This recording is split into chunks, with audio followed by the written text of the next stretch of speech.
Friends, east ചേർക്കാതെ അതുപോലെ baking soda ചേർക്കാതെ അങ്ങനെ യാതൊരു പ്രിസർവേറ്റീവും ചേർക്കാതെ നാച്ചുറൽ ആയിട്ട് നമ്മുടെ വെള്ളയപ്പത്തിന്റെ മാവ് പൊന്തിച്ചെടുത്ത് നല്ല സോഫ്റ്റ് ആയിട്ടുള്ള വെള്ളയപ്പം നമുക്ക് തയ്യാറാക്കിയെടുത്താലോ. ദാ ഇതുപോലെ സോഫ്റ്റ് ആയിട്ടുള്ള വെള്ളയപ്പം തയ്യാറാക്കിയെടുക്കാനേ 2 ടിപ്സ് മാത്രമേ ഞാൻ ഈ വീഡിയോയിൽ പറയുന്നുള്ളൂ. അപ്പോൾ വീഡിയോ സ്കിപ്പ് ചെയ്യാതെ മുഴുവനായിട്ടും കാണുക കേട്ടോ. എന്നിട്ട് ഈ ഒരു ടിപ്പ് നിങ്ങളൊന്ന് ട്രൈ ചെയ്ത് ഒന്ന് കമന്റ് അറിയിക്കണേ. അപ്പോൾ നമുക്ക് നേരെ വീഡിയോയിലേക്ക് കിടക്കാം. ഇഷ്ടപ്പെടുകയാണെങ്കിൽ സബ്സ്ക്രൈബ് ചെയ്ത് കൂടെ കൂട്ടണേ. ഇതുപോലുള്ള അടിപൊളി ടിപ്സൊക്കെ ഞാൻ നിങ്ങൾക്ക് വേണ്ടി ഷെയർ ചെയ്യുന്നതായിരിക്കും. അപ്പോൾ നമുക്ക് നേരെ വീഡിയോയിലേക്ക് കിടക്കാം. അതിനായിട്ട് ഞാനിവിടെ എടുത്തിരിക്കുന്നത് 3 ഗ്ലാസ് റേഷൻ പച്ചരി ആട്ടോ.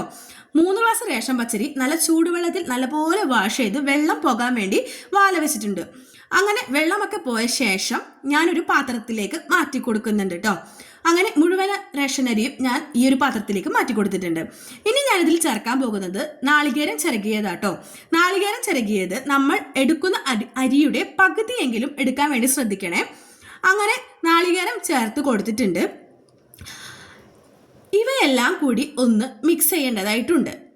അതിനു മുന്നേ ഞാൻ ടിപ്പ് നമ്പർ 1 എന്താന്ന് പറഞ്ഞു തരാം.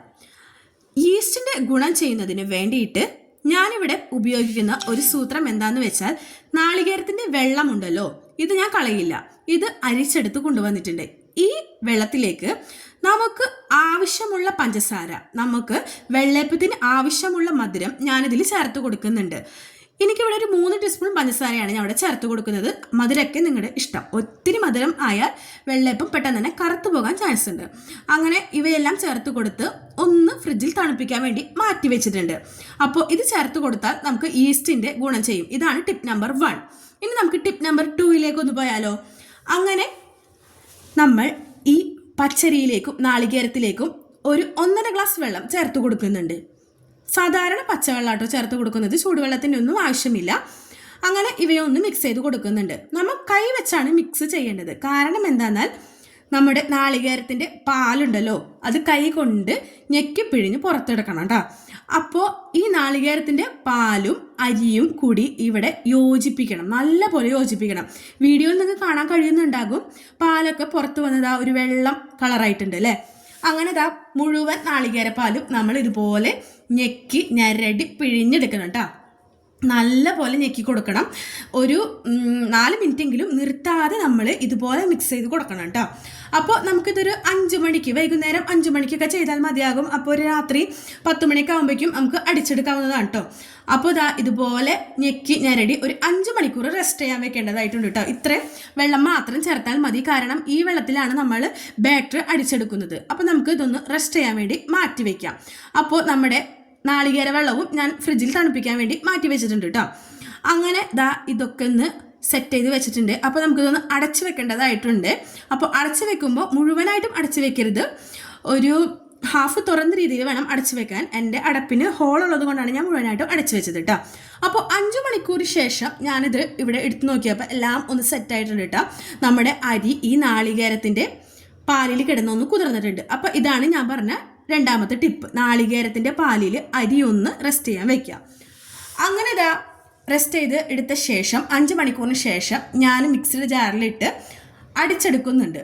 അപ്പോൾ ഈ വെള്ളമാണ് നമ്മൾ ചേർത്ത് കൊടുക്കുന്നത്. അതുകൊണ്ടാണ് ഒരുപാട് വെള്ളം നമ്മൾ ചേർത്ത് കൊടുക്കേണ്ടതെന്ന് പറയുന്നത്. കാരണം നമ്മുടെ നാളികേരമൊക്കെ വേസ്റ്റ് ആയി പോകില്ലേ, അതുകൊണ്ടാണ്. ആവശ്യത്തിന് വെള്ളം മാത്രം ഒഴിച്ചാൽ മതി. വീഡിയോ കണ്ടപ്പോൾ നിങ്ങൾക്ക് മനസ്സിലായിട്ടുണ്ടാവും.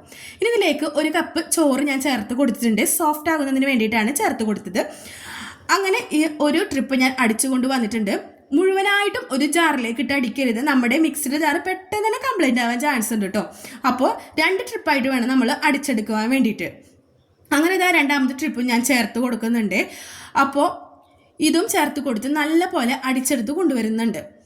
അപ്പോൾ ഈ സമയത്ത് നിങ്ങൾക്ക് വേണമെങ്കിൽ മധുരം എന്തോരം വേണമെങ്കിലും ഇട്ട് കൊടുക്കാട്ടോ.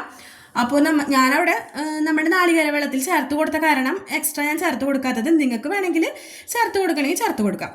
അങ്ങനെ ദാ ഞാനിവിടെ അടിച്ച് മുഴുവനായി മാറ്റി വെച്ചിട്ടുണ്ട്. ഇനി ഞാനിതിലേക്ക് ചേർക്കുന്നത് നമ്മൾ ഫ്രിഡ്ജിൽ തണുപ്പിക്കാൻ വെച്ചിട്ടുണ്ട് നാളികേര വെള്ളവും പഞ്ചസാരയും ആ ഒരു വെള്ളം ഞാനിതിലേക്ക് ചേർത്ത് കൊടുക്കുന്നുണ്ട്. അപ്പോൾ നമ്മുടെ ഈസ്റ്റിൻ്റെ ഗുണം ചെയ്യും കേട്ടോ. ഇങ്ങനെ ചെയ്ത് കഴിഞ്ഞ് കഴിഞ്ഞാൽ നമുക്ക് ഈസ്റ്റിൻ്റെ ആവശ്യമൊന്നും വരില്ല. അതിനുശേഷം ആവശ്യത്തിന് വേണ്ട ഉപ്പും ചേർത്ത് കൊടുത്തിട്ടുണ്ട്. ഇനി ഇത് നല്ലപോലെ മിക്സ് ചെയ്തെടുക്കാം കേട്ടോ. നമ്മുടെ മിക്സിങ്ങിലാണ് കാര്യം. നമ്മൾ ഇനി കൈ കൊണ്ടൊന്നും മിക്സ് ചെയ്യരുത്. നമ്മൾ ഇങ്ങനെ ഒരു ടീസ്പൂണോ അല്ലെങ്കിൽ എന്തെങ്കിലും കയ്യിലോ എന്തെങ്കിലും വെച്ച് നമ്മൾ നല്ലപോലെ മിക്സ് ചെയ്ത് കൊടുക്കണം. നല്ല പതപ്പിച്ചെടുക്കണം. അങ്ങനെ ഇതുപോലെ മിക്സ് ചെയ്ത് കൊടുത്ത് ഒരു നിർത്താതെ മിക്സ് ചെയ്യണം കേട്ടോ. അപ്പോൾ കൈ കൊണ്ട് നമ്മൾ മിക്സ് ചെയ്യരുത്. കാരണം നമ്മൾ നാളികേരമൊക്കെ ചേർത്തതാണ്. ഇഡ്ഡലിക്ക് കൈ കൊണ്ട് മിക്സ് ചെയ്യുന്നത് പോലെ വെള്ളയപ്പത്തിന് കൈ കൊണ്ട് മിക്സ് ചെയ്യാൻ ശ്രമിക്കരുത് കേട്ടോ. ചിലപ്പോൾ കേടാവാൻ ചാൻസ് ഉണ്ട്. അങ്ങനെ ഇതുപോലെ നല്ല പോലെ പതപ്പിച്ചെടുക്കണം, മിക്സ് ചെയ്തെടുക്കണം കേട്ടോ. നല്ല പതപോലെ മിക്സ് ചെയ്തെടുത്തിട്ടുണ്ട്. അപ്പോൾ ഞാനിത് ഇനി റെസ്റ്റ് ചെയ്യാൻ വേണ്ടി വെക്കുകയാണ്. ഒരു ഓവർനൈറ്റ് റെസ്റ്റ് ചെയ്യേണ്ടതായിട്ടുണ്ട് അല്ലേ. അപ്പോൾ അതിന് വേണ്ടിയിട്ട് ഞാനൊരു അടപ്പെടുത്തിട്ടുണ്ട്. അപ്പോൾ ഓവർനൈറ്റ് റെസ്റ്റ് ചെയ്യാൻ വേണ്ടി മാറ്റി വെക്കുകയാണ്. അപ്പോൾ ഞാൻ ഇത് റൈസ് കുക്കറിലാണ് ഇറക്കി വെക്കുന്നത്. കാരണം എയർ ടൈറ്റ് ആയിട്ട് ഇരിക്കാൻ വേണ്ടിയിട്ടാണ് റൈസ് കുക്കറിൽ ഇറക്കി വെച്ചത്. അങ്ങനെ ഒരു ഓവർനൈറ്റ് ഒക്കെ കഴിഞ്ഞ് രാവിലെ എഴുന്നേറ്റ് നോക്കുമ്പോൾ ഇതാ കണ്ടില്ലേ, ഇതുപോലെ നല്ല പോലെ പൊങ്ങിയിട്ടുണ്ട് കേട്ടോ.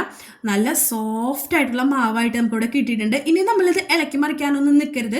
കാരണം എന്താണെന്ന് വെച്ചാൽ നമുക്ക് തലേ ദിവസം ഉപ്പും പഞ്ചസാരയും ഒക്കെ എത്രയാണോ വേണ്ടത് അത് ചേർത്ത് കൊടുത്തിരിക്കണം. നമ്മൾ നേരം വെളുത്തിട്ട് ഇളക്കി മറിച്ചാൽ അതിൻ്റെ ആ ഒരു ടേസ്റ്റ് പോയി കേട്ടോ. അങ്ങനെ ഒരു വെള്ളയപ്പച്ചട്ടി അടുപ്പത്ത് വെച്ചിട്ടുണ്ട്. വെള്ളയപ്പച്ചട്ടി ഇല്ലെങ്കിൽ നിങ്ങൾക്ക് നോൺ സ്റ്റിക്ക് പാൻ ആയാലും കുഴപ്പമില്ല കേട്ടോ. അങ്ങനെ നമുക്കൊന്ന് വെള്ളയപ്പം തയ്യാറാക്കി എടുക്കാം. അപ്പോൾ ഞാനിവിടെ എല്ലാ വെള്ളയപ്പം ഉണ്ടാക്കുന്ന കാണിക്കുന്നില്ല. 2-3 എണ്ണം മാത്രമേ നിങ്ങൾക്ക് കാണിച്ചു തരുന്നുള്ളൂ കേട്ടോ. അല്ലെങ്കിൽ വീഡിയോ ഒരുപാട് ലെങ്തി ആയി പോകും. ഇതാ കണ്ടില്ലേ, ഇതുപോലെ ചിറ്റിച്ചെടുത്തിട്ടുണ്ട്. കണ്ടില്ലേ, ഹോൾസൊക്കെ വരുന്നുണ്ട്. നല്ല അടിപൊളി, നല്ല വല പോലെ നല്ല സോഫ്റ്റ് ആയിട്ടുള്ള വെള്ളയപ്പാട്ടോ. അപ്പോൾ നല്ല നാച്ചുറൽ ആയിട്ടുള്ള വെള്ളയപ്പം ഇവിടെ തയ്യാറായിട്ടുണ്ട്. ഇതെന്ന് കാണുമ്പോൾ തന്നെ നിങ്ങൾക്ക് അറിയാമല്ലേ എത്ര സോഫ്റ്റ് ആയിട്ട് നമുക്ക് കിട്ടിയിരിക്കുന്നത്. എത്ര എളുപ്പത്തിലല്ല നമ്മൾ തയ്യാറാക്കിയെടുക്കുന്നത്. അപ്പോൾ നമുക്കിനി ഈസ്റ്റും വേണ്ട, ബേക്കിംഗ് സോഡയും വേണ്ട. അതിനോടൊക്കെ ബബ്ബായി പറഞ്ഞോളൂ കേട്ടോ. അപ്പോൾ ഇതുപോലത്തെ അടിപൊളി വെള്ളയപ്പം ഇവർ റെഡി ആയി കഴിഞ്ഞു. അപ്പോൾ എൻ്റെ ഈ വീഡിയോ നിങ്ങൾക്ക് ഇഷ്ടമാവുകയാണെങ്കിൽ ഈ ചാനൽ മറക്കാതെ സപ്പോർട്ട് ചെയ്ത് സബ്സ്ക്രൈബ് ചെയ്യണേ.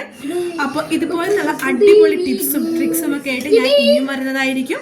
അപ്പോൾ ഇതുപോലത്തെ നാടൻ ടിപ്പുകളൊക്കെ കാണാൻ എൻ്റെ ഈ ചാനൽ ലൈക്ക് ചെയ്ത് സബ്സ്ക്രൈബ് ചെയ്താൽ മതിയാകും. അപ്പോൾ നിങ്ങളിത് ട്രൈ ചെയ്ത് നോക്കില്ലേ, എന്നിട്ട് തന്നെ ഫീഡ്ബാക്ക് അറിയിക്കുക കേട്ടോ. നിങ്ങളുടെ ഫീഡ്ബാക്ക്, ഓരോരുത്തരുടെയും ഫീഡ്ബാക്ക് എനിക്ക് ഏറെ വിലപ്പെട്ടതാണ്. എല്ലാവർക്കും മറുപടി വരാൻ ഞാൻ ശ്രമിക്കുന്നതായിരിക്കും. പിന്നെ ഈ വെള്ളയപ്പത്തിൻ്റെ ഒപ്പം കഴിക്കാൻ പറ്റിയ ഒരു അടിപൊളി ബീഫ് സ്റ്റൂവിൻ്റെ വീഡിയോ ഞാൻ ചെയ്തിട്ടുണ്ട്. അപ്പോൾ അതൊന്ന് കണ്ടു നോക്കുക. അപ്പോൾ എല്ലാവരും സബ്സ്ക്രൈബ് ചെയ്യുക.